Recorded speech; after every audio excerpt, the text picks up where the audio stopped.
Happy Children's Day, everyone. It's the special Children's Day edition of Your View on TVC. Welcome to the show. My name is Ojiri Sheung, public speaker, presenter, and a writer sometimes, and I'll be your host for today. Now let's meet the lovely ladies on the table. Please introduce yourselves. Hi everyone, thank you Sheung. Hi everyone, I'm very excited to be here. Happy Children's Day. My name is Oluwatominini Onitiju. I am a teenage TV presenter, host, content creator, and a poet. Very nice to meet you. Well, hi guys. My name is Kibati Ige. I'm in Vivian Fowler Memorial College for Girls. I'm in SS3. I can't lie, there's not much about myself. I just like to talk. Yeah, I read a lot and I sleep a lot. Yeah, thank you. Kibati is keeping it real with us and giving us that energy. Manaza, let's meet you. Hi everyone, my name is Chinaza Norm. I attend Methodist Girls High School. I'm super excited to be here. Just like Kibati, I like talking. I like saying my mind when I have to say my mind. Period. So I'm very happy. And today is Children's Day. Like I'm just in the mood. Happy Children's Day, everybody. I feel like if there's one thing that unites everyone on this table, it's our love for talk. Yeah. One way or another, it's gotten us here. I love it. So let's talk. Children's Day. What are your opinions or feelings about that? I mean, it's why we're here today. Yeah, for me, Children's Day hasn't really been anything special. I know it's special for a lot of people, but on Children's Day, I just stay at home, have fun with my family. But when I think about Children's Day, I mostly think of school and church, because in school they usually organize events for us and then everybody comes in mufti. It's probably my best day in the whole school year. And then church, because like my church does special programs where like the kids run the entire service. So that's what I look forward to on Children's Day. Yes, for me, Children's Day, I can't lie, hasn't been so special. In the last 5 years, I'll say last year and this year is probably my best Children's Day. Simply because when I entered secondary school, we were reminded that we were no longer kids and it was time to face reality. So really, I never paid any much attention to it. But this year, I am very happy to be on this show to remind you that this year is a special and a different Children's Day year. So we are going to turn it up this year. Yeah, definitely. Naza? Yeah, Children's Day, I feel it's like overrated. Like we don't really celebrate it as much as we ought to. Like really appreciate that, oh, we are children. Like I appreciate our youthful age and everything. So I'm really happy this year because we're here and everything. And I feel like I really get to relax because, you know, it's work season, we're stressing, we're reading and everything. Yeah. So this is one day we actually get to calm down and enjoy ourselves and everything. Yeah. So, yeah. Shout out to the class of 2024. Yes. Congrats to you. We'll see you like when you're graduating, yes. Okay, personally, I'm just really happy that it's a public holiday because this is WAEC week. I mean, these exams are stressful. Yeah. But picking from what Naza and Kibati said, do you feel like as children on Children's Day, we are giving, even as in general, we are giving the ability to like actually become children again? Because obviously there's so much work on our heads as adults, even as teenagers now, there's so much work on our heads. Do you feel like Children's Day gives us that ability to break out of that, you know, adult shell and become children once again? Yeah, I feel like it's less of us being given the ability.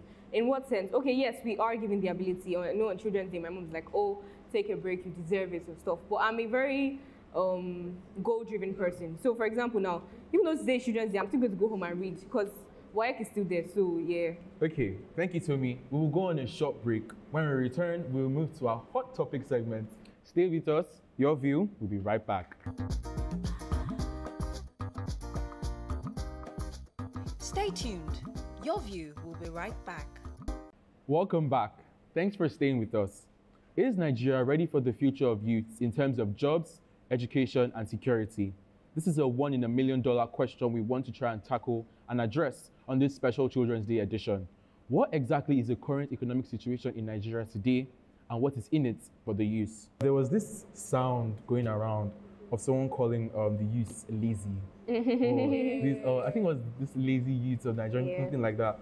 So do you feel like as Nigerians, the youth are actually lazy, or do you feel like we are conditioned to because of this perceived lack of jobs and opportunities? I feel it's the lack of opportunities because we see universities that have like 20,000 courses and then there aren't jobs enough for all these courses. Like even the jobs that are available for the main, like the popular courses like mass communication or business administration. Like I saw this post on Instagram the other day, what you studied and what you're doing now. Yeah. I saw mass media, I'm selling puff puff. Business admin, I'm doing POS. I was just like, is this what we're going to have to get involved in, like, and it's even the popular courses. So what about somebody that is studying botany? They'll just constantly have to, like, constantly teaching people that we studying botany, and those botanists we start teaching more botanists. There's actually no job for them in this our current Nigeria, as I see it. Yes, it's a never-ending cycle. Kibati, any opinion? So your question is Nigeria ready for us youths? Honestly speaking, I'm a strong believer of we are Nigeria. So it's more of a sense of, are we ready for us? Are you ready for, are we ready for what we want to do? Are we ready for what we want to become? Because at the end of the day, the government is made up of us Nigerians and what they have to offer to us. So when we ask ourselves, like, are we ready for Nigeria? What have we done to make sure we are ready? That's what I ask myself all the time. Like, anytime anybody's like, Nigeria this, I remember, like, I'm a Nigerian, I am Nigeria. So if I want to, make a change, or I want Nigeria to be ready for me, then I'll be ready for myself first. So in that question, I strongly believe that we are ready for Nigeria. Nigeria is ready for us. Be the change. It goes back to saying, are we ready for ourselves? Yeah. Yeah, thank you. I don't think it's as simple as that, because as much as we are Nigeria, we don't make the rules, we don't make the opportunities as well. We are not in power. I mean, I had a teacher telling me that, that in their days, they will tell them that they're the leaders of tomorrow. Meanwhile, the leaders of their yesterday are still leaders of today. True. But on that, I think, yes, every country has its struggles.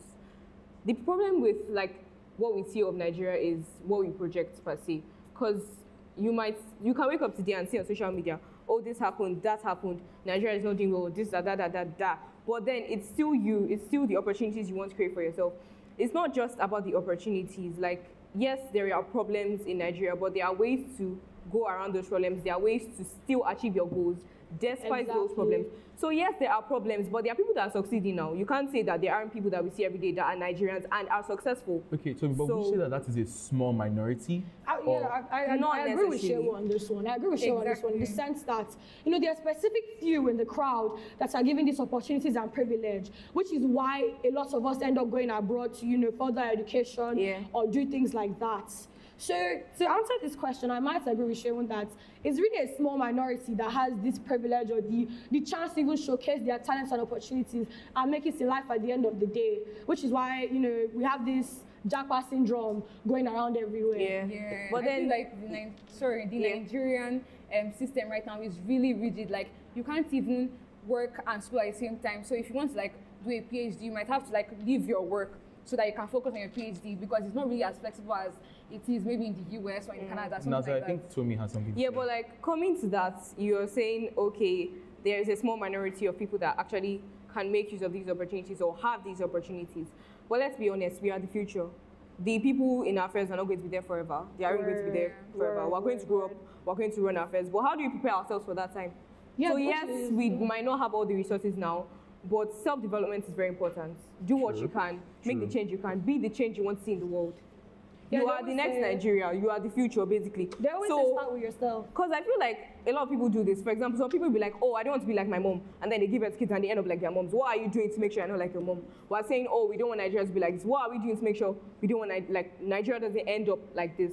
So in the meantime, instead of lamenting, what mindset are you going to give yourself such that when you get to that particular point, Nigeria won't be the same way it is now? Because if you are lamenting, complaining, you are not making any change. So develop yourself now, and when you are given the opportunity to make changes in the world, you take it. Yeah, I totally agree. So yes, Nigeria is ready for the future of youth. So all those doubting Nigeria, we're ready. I mean, I would call myself a doubting Nigerian, kind of. First of all, again, I do love Nigeria, I really do. And I want to go into a course that is, or say, widely popular. I want to study law.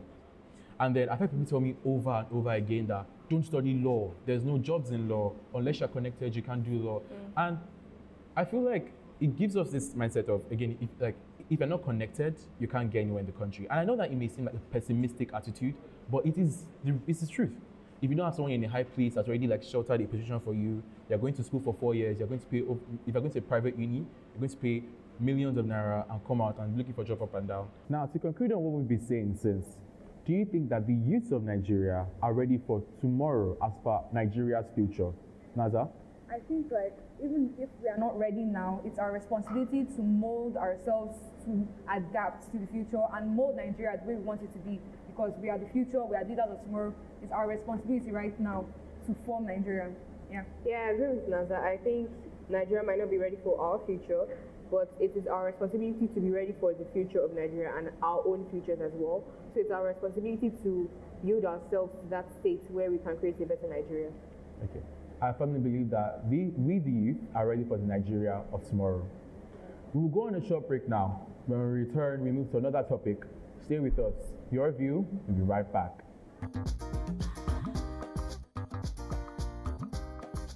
Stay tuned.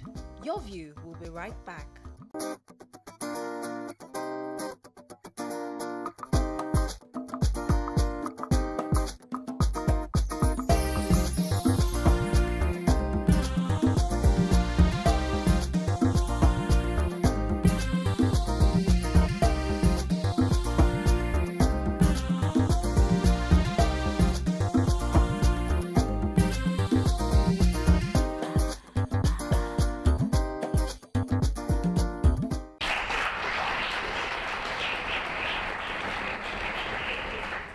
Thank you for staying with us on this year's Children's Day edition of Your View on TVC.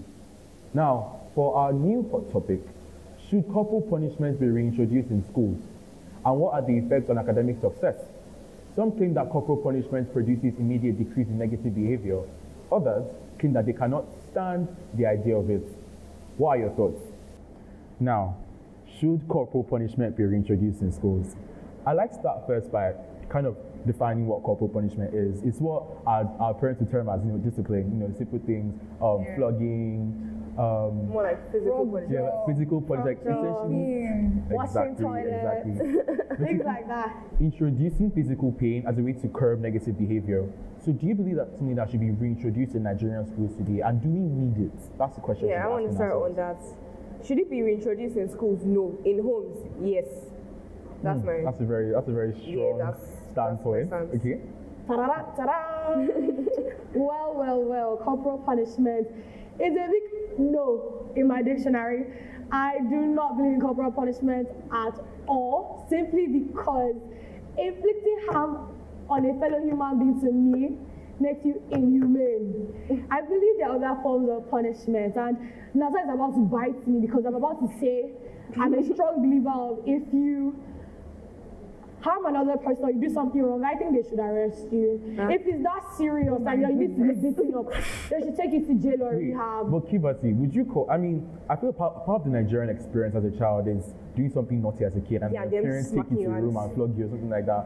So are you saying that all our parents should be arrested now? No, you shouldn't be arrested. But I'm saying if you must correct somebody, if you think you need to beat somebody, like I believe there are other means of correction, I don't think anybody should ever resort to putting their hands on another person because I think it even causes rebellion. Like, I think it doesn't even solve the problem. Yeah. I've never known corporal punishments to, what people would say that I used to correct some people's head.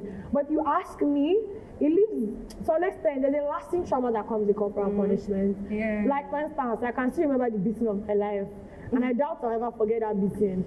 So, but then every Nigerian child like that one beating. There's a memory of the beating of your life in your head. That is that your mommy beats. Shake it.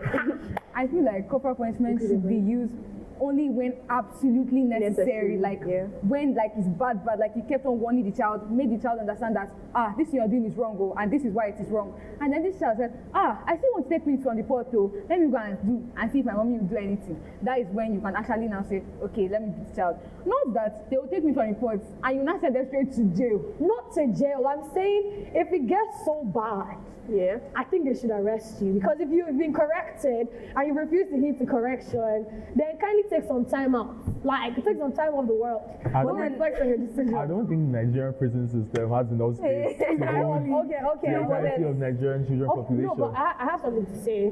I believe a bad child is always no child is bad, but a child who will do wrong things is a child who will do wrong things, and a child who might be easily correctable will be a child that is easily correctable. So when you begin to inflict harm on the child that will do wrong things, like from personal experience, I've seen children who genuinely are naughty, and I've never known punishment to help.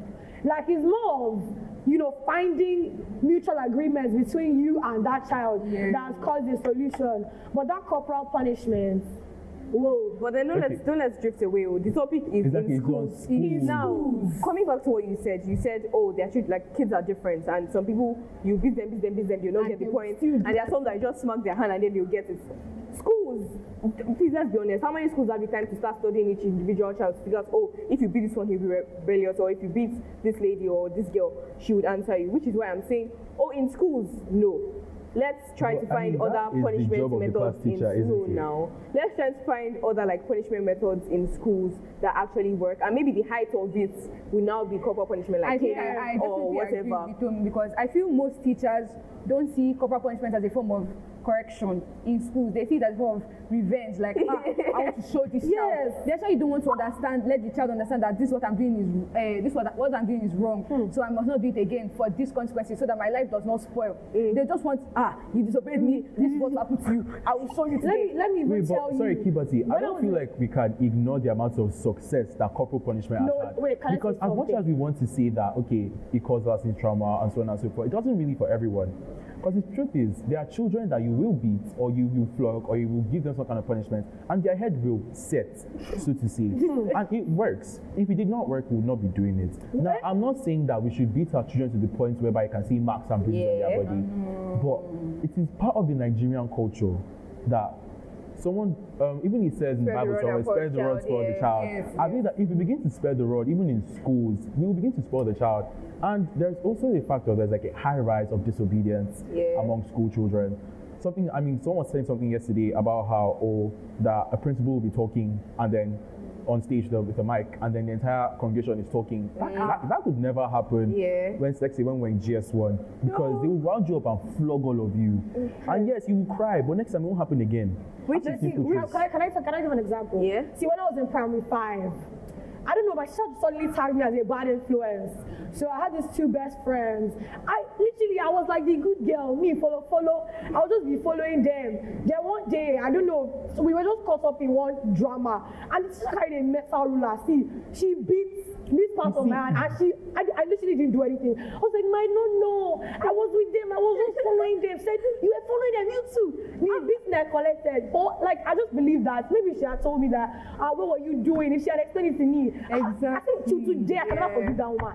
Just imagine, man was bleeding. She beat with the metal ruler. You see, that is an extreme level of corporal punishment. And anything in life deserves moderation, doesn't it? That's the thing. We don't moderate in Nigeria. There's no moderation.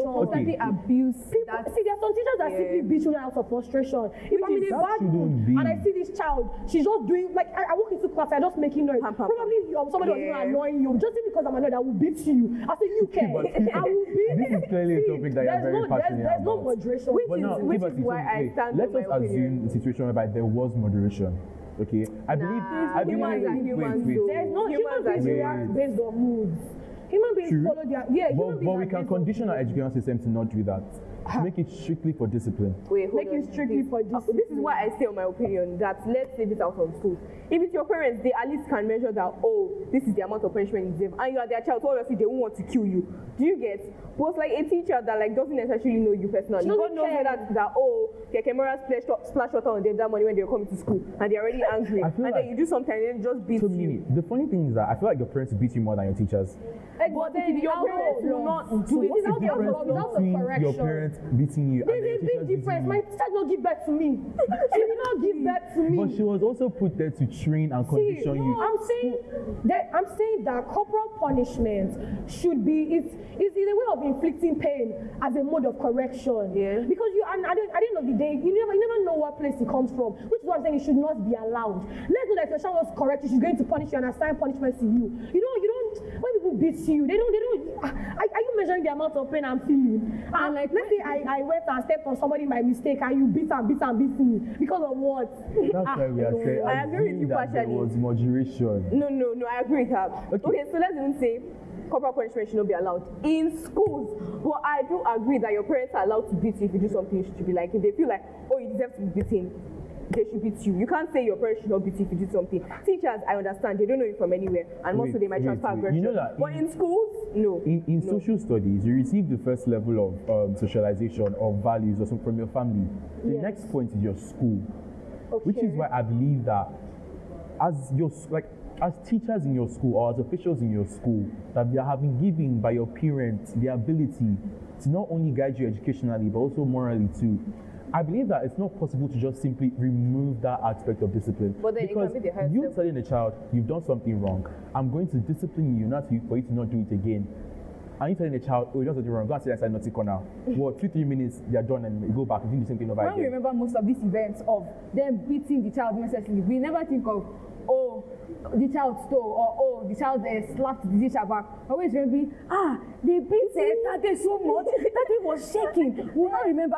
But the child that they beat will not forget why they beat But him. he's not remembering that, I stole meat though. He will remember. I pushed somebody. No, I have He just something remember to they say. beat me. They I have beat something me. to say. In my school, corporal punishment, nobody beats anybody in my school. And I assure you, my school has presented one of the most disciplined ladies in the entire Nigeria. Nobody can compare. So that's to tell you that you don't need to beat a child to instill discipline. If they are going to correct you, they will correct you. Whether by suspension, whether by washing toilets, whether by serving detention, Not whether by sending to jail. no, okay, maybe I believe jail is extreme. But then if you want to instill discipline, there are many ways without me using my hand to break you. There are many forms of correction. My manager doesn't beat me. See me today, I'm a responsible and respectable young man. Hi guys. This is you. Let's look internationally now. Yeah. The USA. I believe that if, just as part of pure common knowledge, you know that there are certain things that go in the American educational system that are not right. Vaping, smoking, school shooting, so on and so forth. Now, I'm not saying this is solely the cause, but what's something that the Nigerian system has that they do not? Corporal punishment. No, I think necessarily. Nigerian kids still No, smoke, necessarily. Nigerian kids still vape. That's what Yes, but they will never do it in the presence of their school teacher and so on, because you know that if they do that, Says who? they'll receive some form of punishment. And their parents from the start are very liberal. So if we can say that the parents are allowed to do these things, sure. But American parents, they're like, oh, go ahead, just do whatever you want. Exactly. So wait, she's so we right. can admit that a lack of corporal punishment creates people that are very No. free. Not corporal Nata just said punishment. something. She just the said family, She not just said corporal your family punishment. members already. They've be already allowed. seen. They've already like you. A child emulate the behavior they see Yeah. from those above them. And clearly, you've already seen that your mom is, she's okay with you smoking, okay with you, dancing all around sorts of and doing all sorts of things. So automatically, you might become, your attitude is saying, since my mom is all right with it, I'm all right with it. For Nigerian mothers, you went outside. Why you come back? Why you come back and inside? Exactly. They won't accept it. By the You know time that- they're okay, done wait. praying for you, you drop Okay, it. let's say in a household whereby they accept corporal punishment here,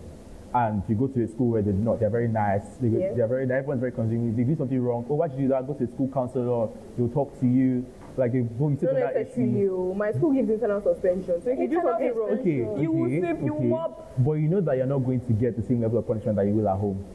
That's left to your Correct. parents, which is why I'm saying So many in schools, no one leave it to your parents. And it is going to breed children that at home they will act nice and they will like do well and everything, and come to school and then change it up and switch it up. I just can't do anything about it. Which is why the other means of correction. Exactly. Okay. Like you don't have to. Nobody is saying that to correct you. They should tell you guys that it's not a corner. No, we won't work. It won't, quite frankly. But by the time you are sweeping and mopping And the you're entire sweating, school and your cousins for are looking at you and 3 That's laughing. still a version of corporal punishment No, because what- your body will still pain you. It will Nah. still ache you. At least, Proper punishment you're is still that. it's not physical pain. physical harm. I actually agree with you. I think it's still a form of corporal punishment. Is Like it though? it is still the same amount of pain that you're feeling from kneeling down, or it's still the same Just amount because of it's pain. not immediate doesn't mean that it's not. But my from the definition I of don't proper believe that punishment we I should checked, draw the it line. was more It was more centered around inflicting inflicting harm. physical harm, like physical, like direct. I believe we Do should you draw guys know a what line. frog jump is? You guys ever do that as punishment? Yeah. I remember I When got they say hold your ears and then go up and Yeah. down. As a child, I got sick from doing frog jump once. Yeah. in, It was not really in bad. primary school anyways. I did something really naughty, and then it's actually for around the school. I thought it was funny. Me and my friends were going around the school, were laughing. I got home, I couldn't stand properly. Yeah.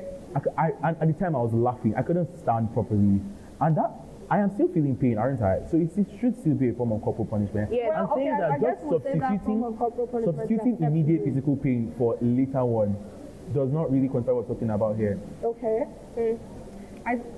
I think that this still goes back to the fact of you have to let the child understand what was done wrong. Oh, don't do this again. You have to understand that, oh, this is wrong, don't do this, that sort of thing. Yeah. Okay, Yes, let me sir. take your closing thoughts on this problem. So Should corporal punishment be reintroduced in school? I'm sticking with my original idea. In schools, no. In homes, yes. And quite frankly, I have to agree with Tommy, honestly. Personally, I don't believe anybody should beat anybody. Like, you are not beating a person, like, really. Well, the people are saying beating people these days, what is being doing me. So yes, I believe there are other forms of punishment and other forms of correction that do not include inflicting harm on one another. Yeah, I think that in schools, teachers will never do it as a form of love because they don't care as much for the children as much as they do with their own kids. That's what I believe. So well, I would say that I'm of an opposing standpoint. I believe that it should be reintroduced. I believe that there's this saying, I can't remember who said it, but it's about men, but it says that weak men build tough times, and tough times build weak men. You know what I'm saying? And tough times build strong men, something like that. So I just feel like when you begin to rule out these things as far, okay, they're mean, they're this, they're that, you're removing like a vital part of what makes us Nigerians and what makes us like the way we so how disciplined we are. My take on corporal punishment is that it should not be allowed in schools because teachers may use their frustration from things that may have happened in the past to punish children. And we have heard of many situations where corporal punishment has been overused and children have died. So I think that it should be avoided at every instance, and instead we should move to other forms of discipline which will be safer for the child. Thank you. My take on corporal punishment is that it should not be allowed in schools because there are better forms of ways to punish students. There could be other punishments like sweeping, doing other means of labor and all other things because we're moving, we're evolving, and beating children is going out of style and it's causing more pain on students. So I personally feel like other forms of punishment should be used. No, I do not think it should be introduced to school because as a student, if they were to flog me right now for coming late or something, I would feel really bad and my mood would be dampened and then I won't be able to like focus on school throughout the whole day. So it affects academic success because I wouldn't focus and physical pain is just a no. So I personally do not feel corporal punishment should be reintroduced to school. It should be reintroduced in schools because corporal punishments produce responsible leaders like our parents. So if we who are not going through it, can we actually say that we are heading into a direction better than our parents are heading? Corporal punishment is what differentiates Africans from the whites. Because us, with our corporal punishments, we are actually gaining discipline. We are learning how to discipline ourselves. And we cannot count the people that are going wayward now versus the people that went wayward back then. Because people pity our generation nowadays. And the only reason why that is going on is because some of us have not faced the pain our parents faced. If we face that pain, like someone said there, our heads will be reset. And we will actually behave better than we are behaving now. So corporal punishment should be reintroduced in schools for more acceptable behavior in students. It should not be allowed in schools because people, there are students who bully other students. So if we want to punish those kind of people and give them corporal punishment, it makes them kind of stronger. And if they can use that strength, you can keep on bullying. Sometimes it doesn't just stop the problem. Sometimes it makes it worse. So I feel like students should be corrected more mentally than physically. It should be reintroduced into schools. Just like the Bible says, madness lies in the heart of a child, and the rod of correction will drive it out. Now, children spend most of their formative years in schools. That means they spend most of the time with their teachers. And this indiscipline needs to be driven out by the rod of correction. Our parents were products of corporal punishment, and they are very, very disciplined individuals. And nowadays, we have more people in the prisons than in schools due to this no corporal punishment. Wow, time flies. Thank you, TVC, for this great opportunity. We had so much fun. And our audience, thank you for joining us today. We had so much fun with you. And thank you for gracing our show. As for our sponsors, we say a very big thank you to you. And that's all we can take on the show. Bye for now. Bye. Bye.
Children's Day, everyone. It's the special Children's Day edition of Your View on TVC. Welcome to the show.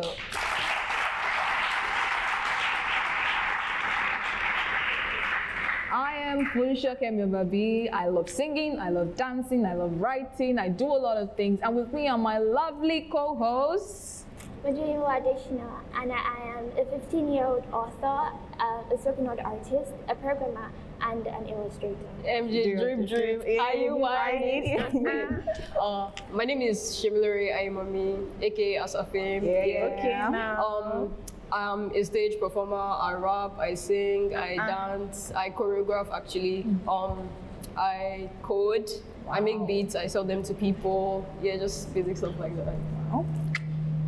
My name is Inyoluwa Oke. I am a 14-year-old CEO of my very own company, Innis Beads and Buttons. I'm a jewelry designer. I love reading, I love writing, everything that has to do about books in general. Stop playing. Okay, so we'll go on a short break. When we return, we'll move to our hot topic segment. Stay with us, we'll be right back. Thanks.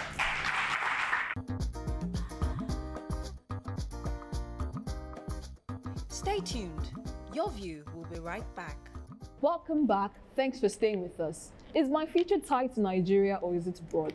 This is the very mind-boggling question on every Nigerian youth today. On this segment, we'll be discussing this very crucial topic. Does traveling truly guarantee a better future? What exactly is the future of Nigerian youth? We would like to hear your thoughts. So what do you guys think on this? Is your future tied to Nigeria or abroad?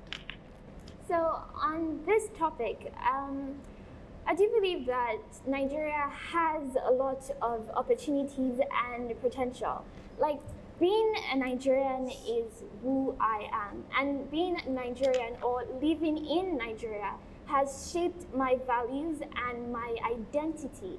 And living in Nigeria has opened up a lot of opportunities for many of us to begin our lives or our careers, like what we want to pursue or what we want to do. So Nigeria does have the capacity to build what we want to become.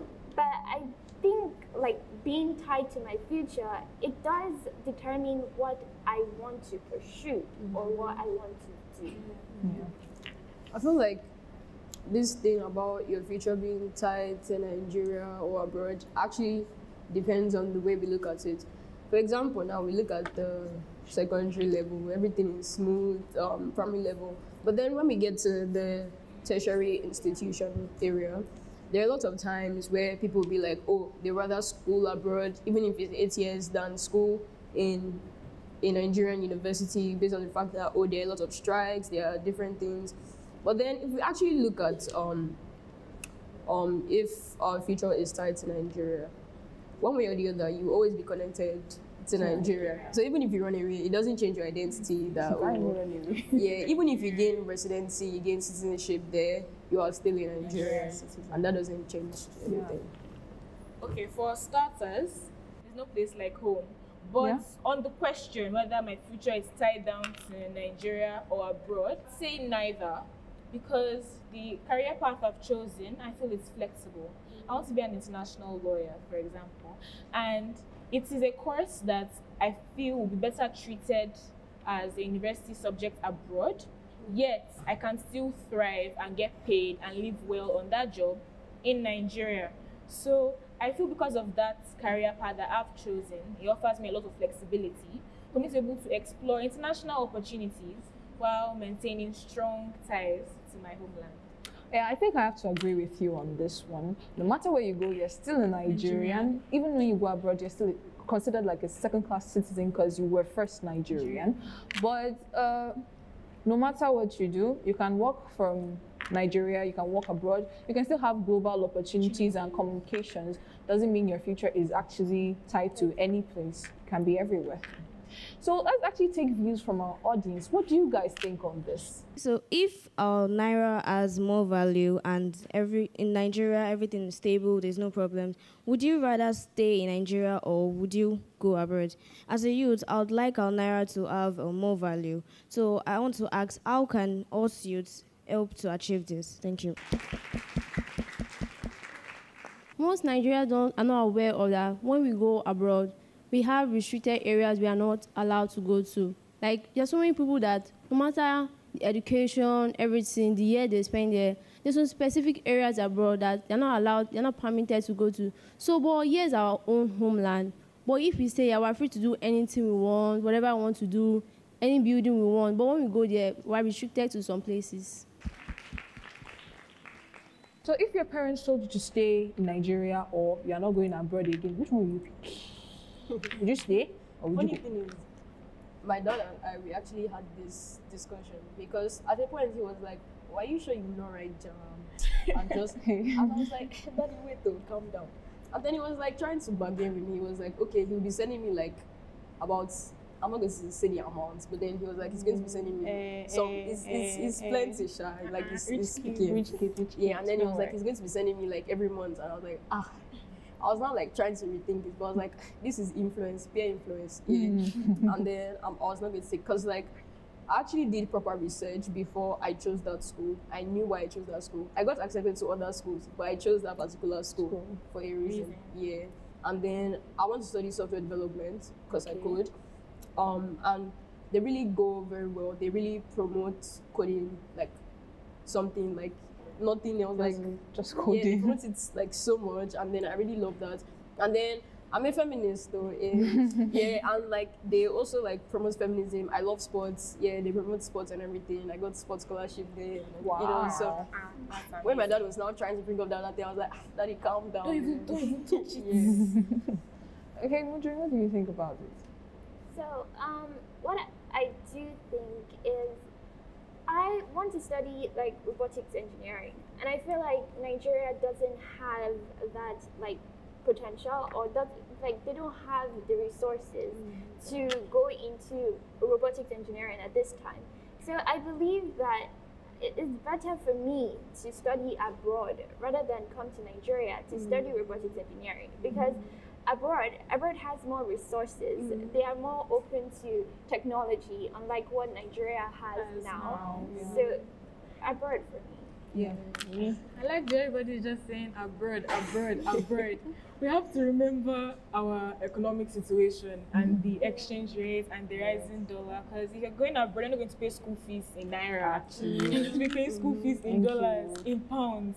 So rather, if a parent say I should school in Nigeria, I would accept it actually, because I understand things are not exactly easy for them, and I understand that I have to like work around that. So I'll probably look for a very nice university in Nigeria and attend this. Then maybe like my second year, I can now ask my dad if I can do a transfer.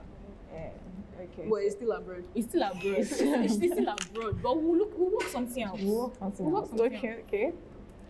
Okay. So that's my big question. So right now, I just come and be like, Mujay, if you choose abroad or Nigeria, which one will you go to? Abroad. Don't worry. She said it with like no second thought. No second thought. Yeah, but let's actually not undermine Nigeria, because we actually have a lot of very good Nigeria has a lot of potential. Yeah, but then there are just some things that people would like to do that they don't really promote. For example, now doctors are everywhere. Lawyers are everywhere. Those are like the main things we hear like a lot, and there are a lot of things that they don't really promote. So I feel like that's why most people like want to go abroad when there's diversity. Okay, so let's hear from our audience. What do they think about this? I'll choose abroad because in Nigeria the standard of living we have is very poor. But abroad, I'll have a better standard of living. We have good electricity. I heard it was 24 hours, I think. I'll have good water supply, good education. Like I think I'll excel more when I have better access to education and all that. But in Nigeria, education, stressful. It's not fun. Okay, let's take one more question. Nigeria is cool. We don't basically have to choose between either of them. What I personally do is I'll explore the international stage, take their ideas, the culture, and bring it back home to build on. There are a lot of things that have to be built here in Nigeria. So basically what we do is go out there, see what they do, how they do it, bring it home, and improve. Thank you. Why do Nigerian youth think that their destiny and financial freedom lie abroad, despite the riches endowed in this country and its many resources? Why do you guys think that? Well, for me, I actually do think that a lot of people think that is because, like, when it comes to universities that you see, like when you say good universities, we don't hear anything about Nigerian universities. Personally, I do not hear anything about Nigerian universities, and I feel like it depends, like, on what people hear, and mostly what they hear is about abroad universities, and it's actually not really their fault as to why they think that, because Nigerian universities, I believe that they don't have like a broad or creative knowledge on inclusion, like on topics or like on courses that people actually, Nigerians nowadays want to learn. And I feel like universities abroad do address those courses that they actually want to learn. And Nigeria really needs to broaden its curriculum when it comes to those specific types of topics. I feel like when we talk about resources, what exactly do we mean by mineral resources? Because we used to have a lot of things, yeah, and then even our product now, it's like expensive to us. Like we are the owners, but then it's expensive to us. Exactly. It's like China now. They make their own. It's like China. They make their own phones. Yeah, by themselves. They have the scraps. They make it by themselves, and then they sell it to us. But we instead, we have our crude. We give it to them. They make it for us, and then we're collecting the remains. It's like someone eating food and then giving us the trash to keep. Exactly. So on that, I feel like we should actually still work on that and find ways to refine our own crude oil, because we are now buying it at a more expensive rate to get it by ourselves, and that is why like we have high inflation rates in Nigeria, because we are trying to keep up, we're trying to meet up. When things like get out of hand, that's why you're hearing, oh, everybody's trying to manage, things are costly and everything like that. Yeah, but then I feel like most people just like, once they hear abroad, because here in their mind they're like, we're suffering here, we're suffering. So once they just say, would you rather travel abroad? They have not even finished their abroad. They're already yes, exactly. Because like they feel like, I'm tired of this place, man. Let's just go. But the thing is that when you get there, because every time I travel abroad, people actually just mind their business. You just be walking, like it's basically just, you feel so lonely, like it's a lonely island. Yeah. Yes, it's actually true, because like you just go out, go home, go to church, or go wherever you're going, go back inside. It's actually their lifestyle is boring. But here, because like if you take your mindset of here over there, your life will just be boring. You have to try to adapt over there to actually be able to live properly there. Okay, hold your thoughts. I really want to hear what the rest of you have to say. So we have to go on a short break now. When we return, we'll move to another topic. Stay with us and we'll be right back.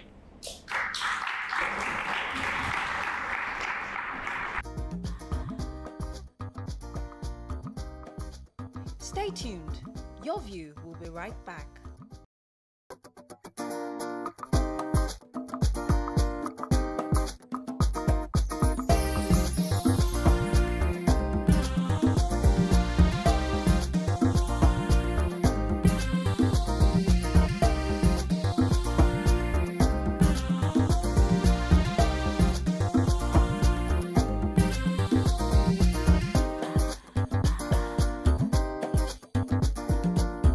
Welcome back. Thanks for staying with us. So now we have to hear from our audience. Let's know what they have to say about this.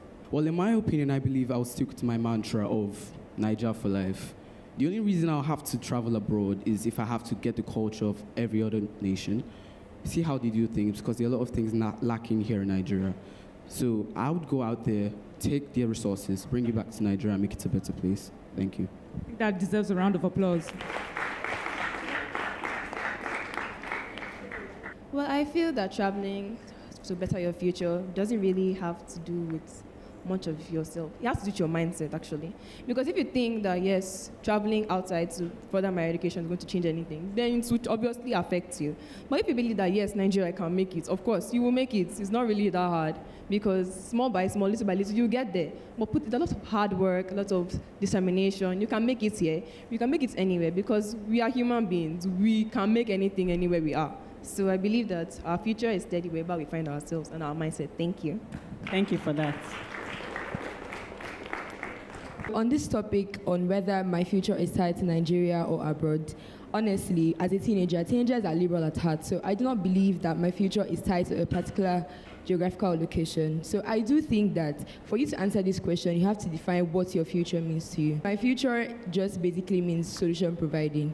I'm going to provide a solution to Nigeria. So I'm going to be a medical doctor by God's grace, God willing. But then, if I'm to decide where my future is tied to, I'd pick Nigeria because honestly, if I'm going abroad, I'm basically going on the basis that, okay, overseas, they have all their faculties and structures in place. But then if we continue to leave Nigeria, who is going to provide the solution? So yeah, my choice is Nigeria. Thank you. Thank you. I think we've said everything to say, and Nigeria is our country. We should stand by it and try to make this world a better place. Stay tuned. Your View will be right back. Welcome back. Thanks for staying with us. Moving to the next topic. Now, this question I'm about to ask you, I need some sincere answers. The thing is, some people may say that as teenagers, we don't have any business with these kind of things, but the truth is, it's happening and we cannot shy away from it forever. The question is, if there was anyone you'd like to be forgotten with on an island, who would that be and why? So what do you guys think? Who would you stay with forgotten on an island? It's like, I'm thinking about it, and then at first I'm like, pick my best friend. It was like, yeah, funny thing is, people don't know that I'm actually an ambivert when I'm outside, and then at home, I just prefer to be on my own. Yeah, even sometimes after like talking to people, after some time, I'll just like move to one side. Like even in school, sometimes my friends will be like, I look like I'm going through a lot and stuff like that. But that's just how I am. Yeah. So at first I'm like maybe my best friend because like he understands me properly. But then I'm thinking, he's a he. Surprisingly, I was like, when I introduced him to my dad, I was thinking my dad would be like, you're following boy. But then he was like, very chill about it. Yeah, and I relate with guys more. Maybe it's because I have more male cousins, I don't know. And after thinking about my best friend, I'm not thinking, but I can't forget my family. So let me hear you guys' views too, because I really don't know right now. Mojo. So, staying close to family, I would pick my dad because my dad has been a tremendous inspiration and guidance to where I am now. So picking my dad with the amount of wisdom and creativity my dad has, being on an island with my dad is a win for me because he's my dad. He's my dad. That is really sweet because most people would have said their mom. No, right? I'm daddy's girl. Let me even broadcast. But me, I feel like aunties, they need more love. If I were to be forgotten on an island, it's definitely be with my auntie for starters. That woman can cook. Hey, we don't have to suffer about food. They can raid the island, and all that is left is a tree stump. Auntie Foma will turn that tree stump into a delicious meal that two of us will eat. For real. And my aunt has stories for days. It will never be a dull moment with her. I'll not even be bored for 1 second. And even if I want to ask her for advice, and you know how you want to ask your mom or your dad for advice, but you don't want to tell them what you did. You're not trying to code it. Yoruba will say, you don't say the otoro. My auntie will still know. And she will still give you the advice that is perfect for that situation. And that's why I love her. That's actually why I love her so much. Don't worry, it's like you bring a dish cooked by Actually, or you link us up. Because me, I like food. You bring it for us one day. We sit down. Yes, we have to eat it. It's amazing. So for me, it would be my mom. My mom is my superhero, my Wonder Woman. We've been through a lot, and my mom has stood by us through everything. She hasn't one day decided to kill me because I'm a handful. Let's say it. I'm a handful. And on the island, I can become a lot. My mom is the only one that knows how to handle me. Don't worry. So you said you stay with your dad. Why not your mom, though? Okay, so I love my mom and my dad the same, but I feel like my dad has more. How do I put this? Like, when it comes to creativity and problem-solving skills, my dad has a lot in that aspect rather than my mom. My mom has a lot of warming abilities, yes she does, but my dad, when it comes to being forgotten on an island, you kind of have to be critical about, practical too, about it. So like my dad in this situation is the best choice for me. I actually agree with her because even when like things are you are doing rubbish, your mom will still be like, you can't do it, you know, that kind of thing. But your dad will be like, you are doing rubbish, and then he will like exactly. So I agree on that. So I want to know, how did you meet your best friend? we want to know. Is that my boy?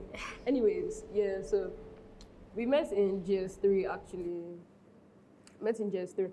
It was actually not a planned something because that's my school, Picklin. I moved there from primary 6. When I was younger, I was actually just changing schools. So I never actually had a school to call my own till I came to Picklin. My parents saw no reason to change anymore. So I got to Picklin in primary 6. So they're like, oh, this new girl, blah, blah, blah. And I personally do not like that kind of thing. So I was always trying to be on my own, things like that. So, but like, they found a way to put me in their group. Yeah, and then I started talking with people eventually, because I used to be very introverted that time. My parents used to force me to talk. Yeah, and then, so I got to secondary school, and then GS3. So, GS3, third term. So yeah, I was like with this new group of friends, because back then I didn't used to have constant friends. I just used to have schoolmates. So I'll talk to you today. Next day you see me with other people. You'll not be like, what's up with your friends? I'm like, oh, they're just my set mates. The next day you see me with another set of people. So people are like, see, she's not your friend though. You're just doing yourself. Exactly that kind of thing. But because like I was just trying to adjust to the whole socializing thing. Yeah, because that time I used to have bad self-esteem problems and all. So yeah, and then all of a sudden, there was one day I was just having a bad day. Then he just came. He was like making fun of me. You know that kind of thing that guys do, and they would think it's fresh. It's funny, actually. Or they are funny. It's not funny. And then I was not having a bad day. He was not making fun of me. He was like, see your hair. And that day I was actually feeling bad because like I knew my hair looked bad, but then I was trying to ignore the fact that it was looking bad. And then he was just talking about like I was, because I have anxiety problems, but it's getting better now. Thank God. Yeah, so like my hands get sweaty or my hands start shaking or stuff like that. And then he could literally see that. So he was not trying to be like considerate, trying to help me and everything. So from there, I don't know how he got my number, but boys, they know how they do their things. And then somebody gave me my number. And then he texted me. He was not for me, fresh guy. It was not like that. Oh, the guy you were staring at. Like that was my face. The guy you were staring at. Yeah, and I hate that thing they always do. So from there, yeah, he then decided to upset because I was like, I'll block you. Yeah. And then from there I was like, oh, I don't promise to always respond to your chat. Sometimes I'll read them because my read receipts are off. I'm like, I may read them and not reply. He was like, oh, he's fine with that. So from there, every day we just like check in. And from there, I actually got comfortable with him. And then people started seeing us talking. And they're like, Shemla, where did this one start? See, I don't talk to me. Like every day, they just saw me with this guy. And they're like, like something is going on. Nigerian mentality. Yeah, and everything. So like we became very close. Actually, properly started opening up to him. Because like one thing he used to do, he would like tell me personal things about himself. He was like, oh, do I know why he's telling me? Because he trusts me and stuff like that. So that made me feel comfortable in a way, and then I actually started telling him things about myself. And then there's actually nothing he doesn't know about me. Yeah. So we just basically became close. Even up to some points now, people, they are still thinking that, oh, there's something going on between us. Stuff like that. So now let's quickly hear from our audience. Let's hear what they have to say. If I should be stranded on an island, actually, I won't take anybody close to me but my haters. Why? Because if anything bad should happen and it was the person that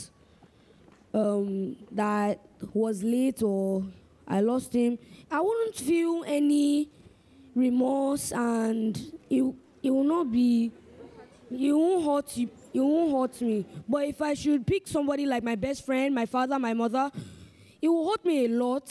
So that's the reason why I will actually take my hater to a stranded line. All right, thank you.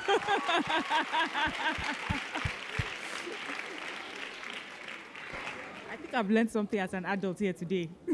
Okay, I have another young lady here. If I should be forgotten on an island with anyone, it will be my mom, because she's my best friend and we're team members. I can talk to her about anything. The both of us are problem-solving besties and everything.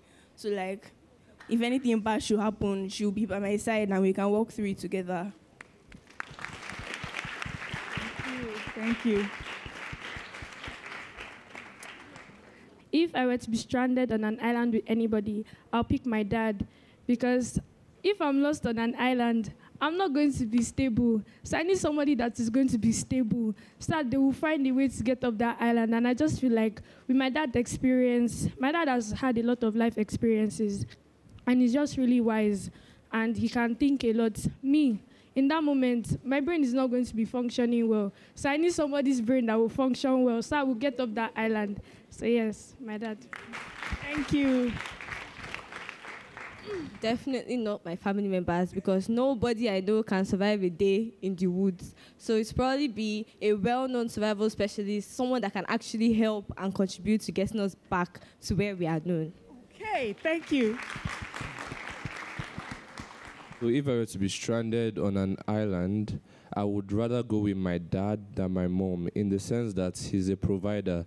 And in this context, not only does he provide money, but he provides the moral and emotional support, and he has creative skills that will help us get off safely.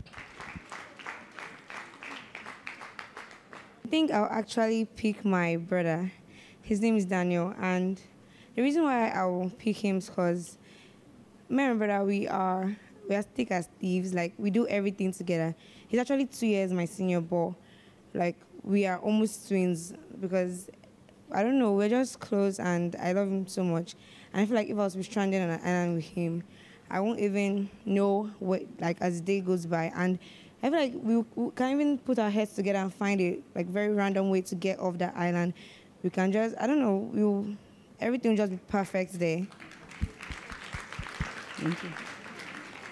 So if I was to be stranded in an island, I would be with my brother, because he's strong and he will surely do anything to protect me, since I'm his only sister. So first of all, I would love to be stuck on the Bahamas. And I would love to take my sister with me, because she would do anything for me. She has my back, she's my sounding board, and she has so many creative ideas. Like, she's innovative. That is the kind of person that would get me off that island, although I might not want to leave anyway. If I were to be stuck on an island with anybody, it would definitely be my sister. She's my bestie, she's my paddy, she's my twin. Even though she's 4 years older than me, she will always make the best out of every situation, no matter what. You will not even believe you're stuck on an island. It will be like you are home.